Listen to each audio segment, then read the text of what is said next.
Dalang kutakata dingena gonta. Tei yung ta. Tang kitatakata. Tei yung ta. Tang kitatakata. Ti tang kitatakata. Tei ta. Tei kitatakata. Ti tang kitatakata. Tei ta. Tei kitatakata. Ti tang tei ta. Tei tang ti tang tei ta. Tei tang ti tang tei ta. Tei tang ti tang tei ta. Tei tang ti tang tei ta. Tei tang ti tang tei ta. Tei tang ti tang tei ta. Tei tang ti tang tei ta. Tei tang ti tang tei ta. Tei tang ti tang tei ta. Tei tang ti tang tei ta. Tei tang ti tang tei ta. Tei tang ti tang tei ta. Tei tang ti tang tei ta. Tei tang ti tang tei ta. Tei tang ti tang tei ta. Tei tang ti tang ti ta ta tei ta. Tei ti ta ta tang ti tang ti ta ta tei ta. Tei ti ta ta tang। এই গানটি নৃত্যের অভ্যাসের জন্য ব্যবহার করা যাবে।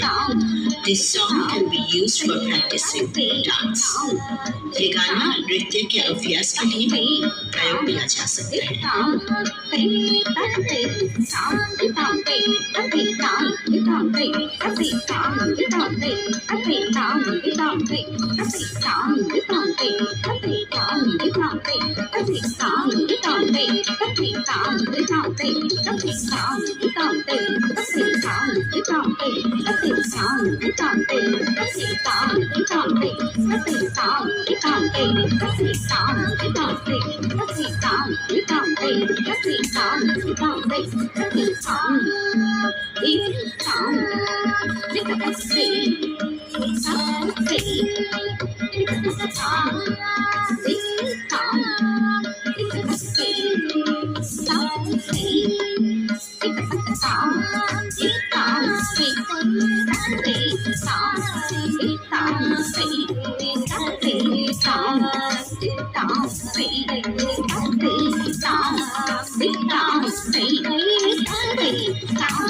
के अभ्यास के लिए प्रयोग किया जा सकता